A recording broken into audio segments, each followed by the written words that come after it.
महेंद्र सिंह पूछते हैं, brother what is the meaning of genesis 1:26? उत्पत्ति की किताब पहला अध्याय 26वें वचन में परमेश्वर कहते हैं कि आओ मनुष्य को अपने स्वरूप में बनाते हैं। ये इनका सवाल है कि kindly explain the meaning of let us, because at the time of genesis God was only one two make man. Kindly explain bro. बहुत अच्छा सवाल है मनिंदर। ये सवाल को जो है मदर जेरूसलम वाले जो हैं वो गलत तरीके से प्रेजेंट करते हैं। वो कहते हैं, जो भाई पूछ रहे थे ना वो आंसंगों के बारे में थोड़ा बता दीजिए, तो वो कहते हैं कि यहां पर देखो परमेश्वर कहता है कि आओ हम, तो यहां पर पिता है, पुत्र है और माता है। बिल्कुल गलत है। जब हम उसे पढ़ते हैं इब्रानियों के भाषा में तो हमें पता चलता है, जब भी बाइबल, आप पहला वचन ही पढ़ लीजिए, क्या लिखा है पहला वचन, उत्पत्ति का पहला अध्याय का पहला वचन, इन the beginning God created the heavens and earth. आदि में परमेश्वर ने आकाश और पृथ्वी की सृष्टि की। लेकिन जो शब्द परमेश्वर इस्तेमाल किया है पहला अध्याय पहला वचन में, वो है एलोहिम। एलोहिम का मतलब क्या होता है? एलोहिम का मतलब लोगों को लगता है कि गॉड, नहीं, एलोहिम का मतलब होता है गॉड्स, प्लूरल फॉर्म। तो कुछ ट्रांसलेशन को अगर लिटरली मैं ट्रांसलेट करूं हिब्रू से, तो ऐसा आएगा, in the beginning gods created heaven and the earth. अब गॉड्स का मतलब क्या है? जो लोग ट्रिनिटी को रिजेक्ट करते हैं उनके लिए बहुत ही दुख देने वाला पैसेज है। और उत्पत्ति की किताब पहला अध्याय 26वां वचन भी जो है दुख देने वाली वचन है, क्योंकि जो ट्रिनिटी को रिजेक्ट करते हैं मोडलिस्टिक व्यू रखते हैं, यानी कि खुदा संख्या पूर्वक एक है, मतलब उनका अस्तित्व एक है और व्यक्तित्व एक है, मानने वाले को एलोहिम शब्द को समझाना आसान नहीं होता है। वैसे ही उत्पत्ति की किताब पहला अध्याय 26वें वचन में जब परमेश्वर ने कहा कि आओ हम मनुष्य को अपने स्वरूप में बनाएंगे, तो ट्रिनिटी वाले इस वचन को एक्सप्लेन नहीं कर पाएंगे, लेकिन जो ट्रिनिटी को मानते हैं वो लोग इस वचन को एक्सप्लेन कर सकते हैं, क्योंकि हमारा जो खुदा का अस्तित्व एक है, हिज बीइंग इज वन, और उनका व्यक्तित्व तीन है, पिता, पुत्र और पवित्र आत्मा, जो तीनों को इक्वल हैं और को एग्जिस्ट करते हैं। मतलब वो एक समान है, एक ही एसेंस है और एक ही खुदा है। लोग कहेंगे कि इस बात को मैं समझ नहीं पा रहा हूं।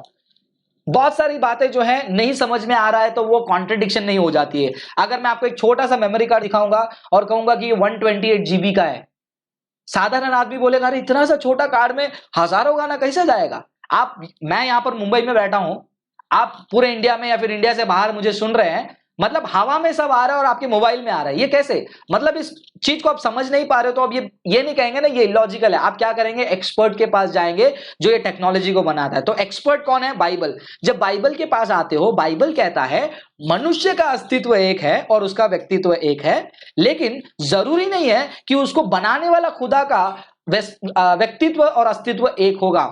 उदाहरण के तौर पर अगर आपके हाथ में अभी मोबाइल है, आप ईयरफोन लगा के सुन रहे हो, मतलब वो मोबाइल मनुष्य की सृष्टि है।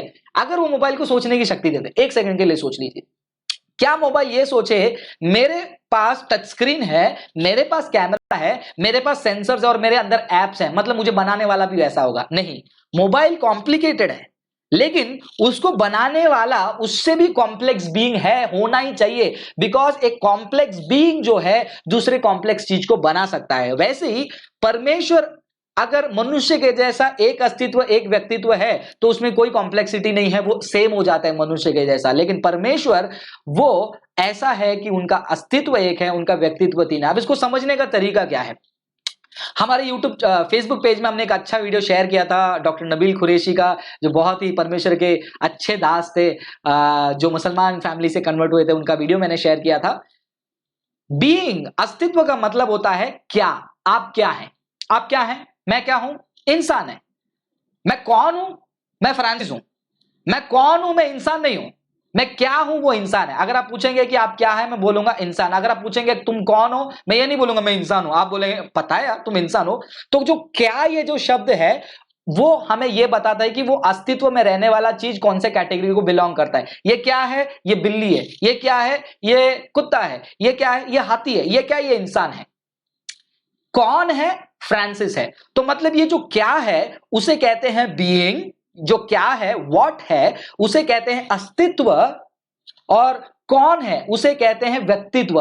मतलब मेरा एक अस्तित्व है मनुष्यता का और मेरा व्यक्तित्व क्या है? फ्रांसिस का। वैसे ही मयूर का अस्तित्व एक है, मनुष्य का अस्तित्व और उनका व्यक्तित्व एक है मयूर का। लेकिन परमेश्वर ऐसा नहीं है। परमेश्वर एक है। कौन है वो? याहवे, यहोवा। परमेश्वर का अस्तित्व एक है, यहोवा। लेकिन उनमें व्यक्तित्व कौन है? परमेश्वर पिता है, पुत्र है और पवित्र आत्मा है। तीनों एक हैं। ऐसा नहीं कि पिता पवित्र बन गया, पवित्र आत्मा बन गया और पवित्र आत्मा यीशु मसीह बन गया। तीनों अलग अलग व्यक्ति हैं। आप बोलेंगे ज्यादा कंफ्यूजिंग है ये मुझे समझ में नहीं आ रहा है। अगर क्रिश्चियंस को, लोगों को कंफ्यूज करना ही था मेरे भाई बहनों, इतना कॉम्प्लिकेटेड चीजें क्यों बनाते हैं हम लोग? सिंपल यही बोलते ना, जैसे मुसलमान कहते हैं सूरह इखलास में, यानी कि सूरह 112 एक से लेकर आयतों में, और हिंदुइज्म में कहते हैं ना कि एक है खुदा, जो आर्य समाज वाले कहते हैं। दूसरे स्कूल ऑफ थॉट्स में वन गॉड का कॉन्सेप्ट नहीं है। तो क्रिश्चियन भी आसानी से यही बोलते हैं ना, एक गॉड है, खत्म कर दो। लेकिन बाइबल जो है परमेश्वर जैसा है उसको वैसे ही प्रेजेंट करता है, ताकि आप मानो या ना मानो। अब मैं पॉइंट पे आता हूं। अब मैंने आपको एक्सप्लेन कर दिया कि एलोहिम मतलब अलग अलग, एक मीनिंग होता है उसका गॉड्स, प्लूरल। अब प्लूरल एक भी हो सकता है, चार भी हो सकता है, 10 भी हो सकता है। तीन ही क्यों? क्योंकि बाइबल हमको तीन ही व्यक्तित्व के बारे में बताता है और वो हमें बाइबल में अच्छे तरीके से समझ में आता है। तब ये सारे चीजों को मैं समझकर ये वचन के पास आता हूं, उत्पत्ति की किताब पहला अध्याय 26वें वचन में, जब परमेश्वर कहते हैं कि आओ हम मनुष्य को अपने स्वरूप में बनाते हैं, तब मुझे पता चलता है पिता, पुत्र, पवित्र आत्मा बातें कर रहे हैं, आओ मनुष्य को हम अपने स्वरूप में बनाते हैं। गॉड इज लव हम कहते हैं। परमेश्वर प्रेम कब बना? दुनिया बनाने के बाद या दुनिया बनाने के पहले? जो ट्रिनिटी को मानते नहीं है वो एक्सप्लेन नहीं कर सकते कि खुदा प्रेम क्यों है, लेकिन जो ट्रिनिटी को मानते हैं वो एक्सप्लेन कर सकता है कि प्रेम का मतलब क्या है। अगर परमेश्वर दुनिया बनाने के बाद प्रेम करने लगा, मतलब परमेश्वर दुनिया के पहले प्रेम नहीं था। परमेश्वर का प्रेम किसी चीज पे डिपेंडेंट होता है, तो परमेश्वर जो है नेसेसरी बीइंग नहीं होता है, वो डिपेंडेंट बीइंग बन जाता है। लेकिन खुदा नेसेसरी बीइंग होना चाहिए, डिपेंडेंट बीइंग नहीं। कुरान का खुदा डिपेंडेंट बीइंग है, लेकिन बाइबल का खुदा नेसेसरी बीइंग है। तो कैसे संभव है कि मनुष्य को सृष्टि करने से पहले खुदा प्रेम करे? किससे प्रेम कर रहा था?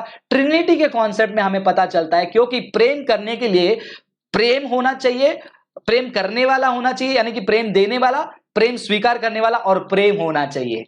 यही हम दुनिया के सृष्टि के पहले देखते हैं। पिता पुत्र से प्रेम करते हैं और पवित्र आत्मा उस प्रेम के बंधन को जोड़ते हैं। In the format of Trinity हम एक्सप्लेन कर सकते हैं गॉड इज लव, और कोई भी फॉर्मेट में हम एक्सप्लेन नहीं कर सकते। ट्रिनिटी के बिना हम बहुत सारे चीजों को जो है बेबुनियाद देख सकते हैं। ट्रिनिटी एक्सप्लेन करती है बातों को। और ये वचन जो आपने उत्पत्ति की किताब पहला अध्याय 26वें वचन में आपने जो बताया था, परमेश्वर कहते हैं कि आओ हम मनुष्य को अपने स्वरूप में बनाते हैं। पिता पुत्र पवित्र आत्मा इन्वॉल्व थे। इसीलिए जब हम कोलोसी की किताब पढ़ते हैं और यूहन्ना की किताब पहला अध्याय पढ़ते हैं, वहां पर हमें पता चलता है यीशु मसीह के द्वारा ही सभी चीजें की सृष्टि हुई। लेकिन पुराने नियम में जाते हैं, वहां कहते हैं कि पिता ने सारी सृष्टि की थी, और कुछ और वचनों में देखते हैं पवित्र आत्मा ने सृष्टि की थी। तो किसने सृष्टि की थी? पिता ने, पुत्र ने या पवित्र आत्मा ने? जब हम ट्रिनिटी को समझते हैं तब हमें पता चलता है पिता पुत्र पवित्र आत्मा ने, एक खुदा ने सृष्टि की। इसीलिए पिता भी सृष्टि करता है, पुत्र भी सृष्टि करता है और पवित्र आत्मा भी सृष्टि करता है। कुछ लोग को समझ में नहीं आएगा,